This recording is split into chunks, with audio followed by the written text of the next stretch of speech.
Vamos ver porque é que eles estão a Week, bloquear. EU leaders are set to decide on whether to proceed with EU membership talks for Ukraine. But Hungarian Prime Minister Viktor Orban has repeatedly threatened to block Ukraine's accession bid, as well as a €50 billion aid package for Kyiv and changes to the EU budget. Ok. Last week, European leaders were left scrambling to win Orban over, with Macron hosting him for dinner and European Council President Charles Michel hurrying back from Beijing after Orban sent a letter demanding that Ukraine's accession bid be scrapped from the upcoming Council agenda. Ok. So in this video, we'll take a look at Hungary's relationship with the EU, why Orban is kicking up a fuss over Ukraine's membership bid, and whether he could actually derail it.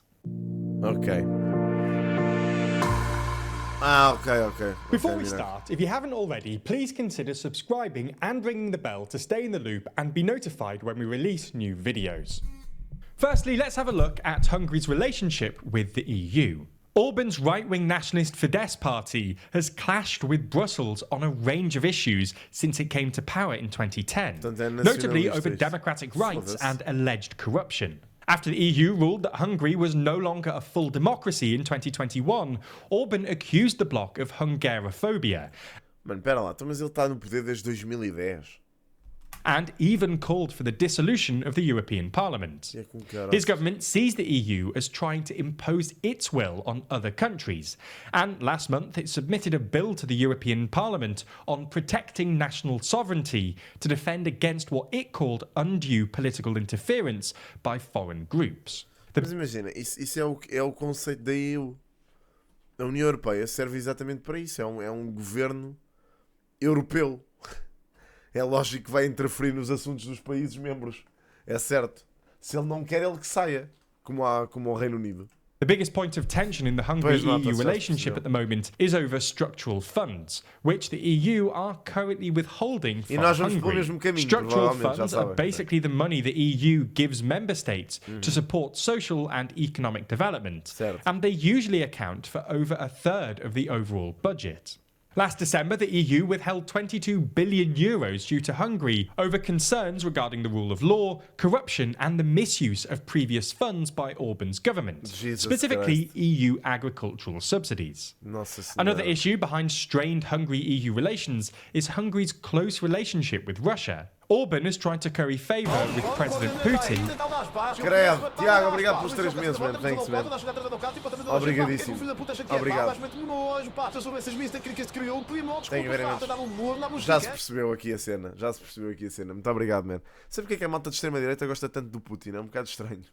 Over the years, and has repeatedly opposed sanctions against Russia since its annexation of Crimea in 2014. He's also the only EU leader to have shaken hands with Putin since Russia's invasion of Ukraine in February 2022, and not to have visited Kyiv in this period. Hungary-Ukraine relations were strained yet further earlier this year, when Hungary unilaterally banned Ukrainian agricultural imports in contravention of EU law. Já estamos a citar o Tim de Rãs, é isso? For context, in an attempt to provide Ukraine with a much-needed source of foreign currency, last year the EU removed all trade barriers on Ukrainian exports, allowing Ukrainian food to flow freely into the European single market.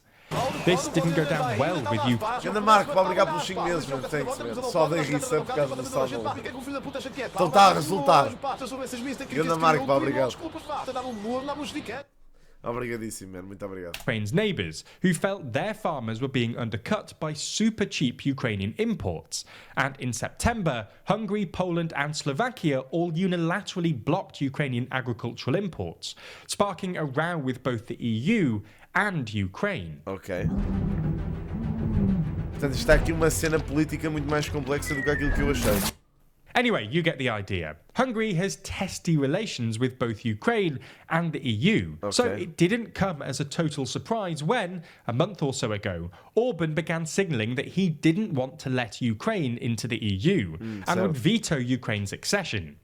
Originally, Orban attributed his opposition mas atenção, quantas vezes é que ele pode votar isto?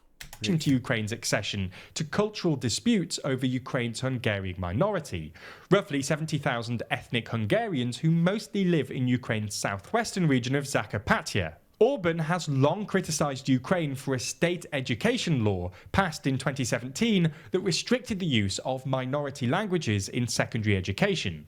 While it didn't contravene EU law, the policy was criticised by several NGOs for going against the ECHR's principle of protecting national minorities. Certo. While reports from the region suggest the sentiment has shifted away from Budapest towards Kiev since the start of the war, in villages closer to the border, many people still feel loyal to Orban and Fidesz, who've offered more than 250 million euros in financial support and even EU passports to Hungarians in the area. Okay. But last Friday, in an attempt to clear Hungary's obstruction to its membership bid, Ukraine's parliament discussed a new law that would allow schools into ethnic Hungarian areas to teach all classes in Hungarian, other than Ukrainian language, literature and history. Despite this, Orban has shown no signs of relenting, with one diplomatic source telling The Guardian that Orban's apparent concerns over language rights in Ukraine were bogus and a pretext for aligning himself more closely with Putin. It's also very possible that Orban is trying to leverage his veto to get the EU to release some of the structural funds. Tinha que haver aqui uma cena qualquer por trás. É assim, claro, se formos falar sobre esses conflitos entre a Hungria e a Ucrânia, percebia-se agora. Tinha que haver aqui uma razão. Mas quantas vezes é que ele pode vetar isto? O acesso da Ucrânia à União Europeia? Que isto é que só um Estado estar continuamente a vetar uma lei é um bocado, ou neste caso é uma lei, uma adesão à União Europeia, pode sempre vetar. Então quer dizer que se nem todos os Estados-membros estiverem de acordo, eles não entram? Aí é bem, ganda filme.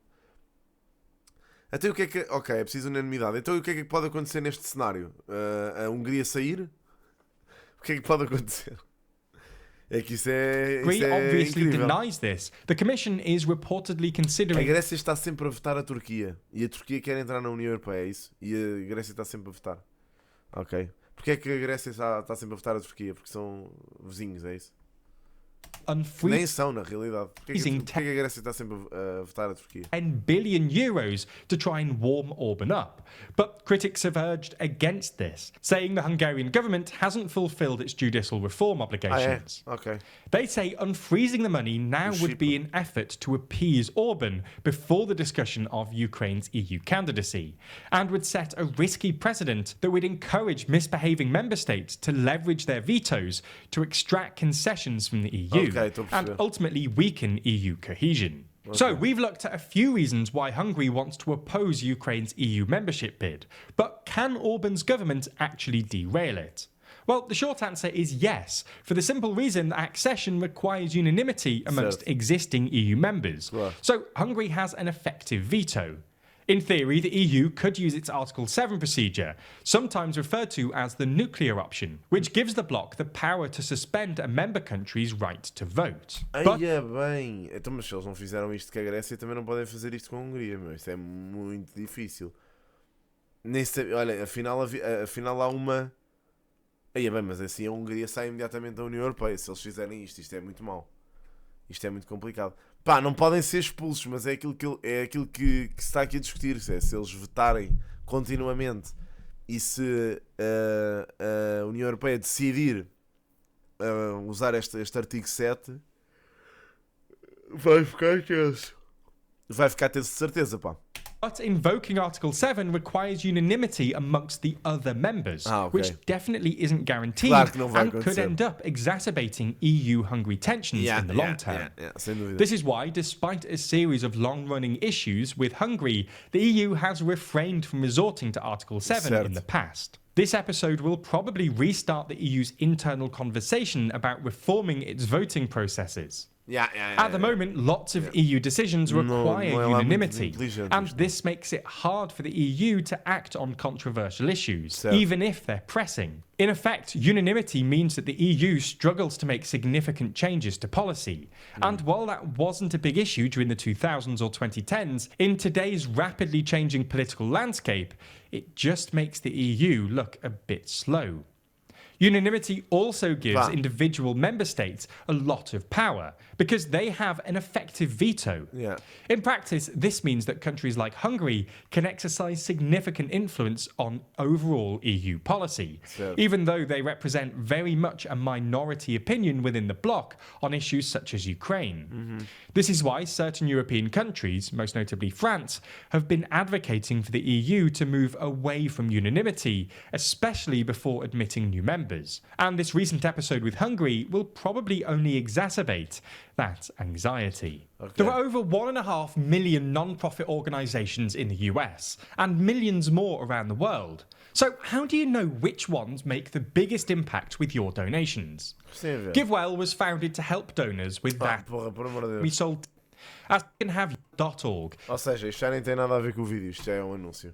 Porra, man. Ok, mas percebe-se então a tensão do que se está a passar por lá. E foi adiado até janeiro, dizem vocês, não é? Pois pá. Já percebi. Então a cena do gajo é esta, estou aqui a ver, e o Made Simple. Estou aqui a ver a cena, o Orbán a dizer que quer os fundos da União Europeia ou então ele vai bloquear a Ucrânia para sempre, basicamente. Ai, que cena manada. Pá, a Ucrânia entrar na NATO acho que é mais perigoso do que a Ucrânia entrar na EU. Ou neste caso na UE, como nós costumamos dizer. Acho que é mais perigoso, mano. Na NATO acho muito mais perigoso por causa da Rússia, como é lógico, não é? Porque entrar na NATO significa que todos os Estados-membros têm que ajudar a Ucrânia, independentemente do desfecho. Isso era por uma pressão gigante na Rússia, mano, que eu não sei até que ponto é que o Putin não é maluco o suficiente para cagar completamente nisso. Portanto, não sei. Eu nem sei se os Estados Unidos vão nessa conversa, muito sinceramente. Se o Trump voltar a ser eleito, então esqueçam lá isso. Isso esqueçam lá. Nem vale a pena. Muito mal.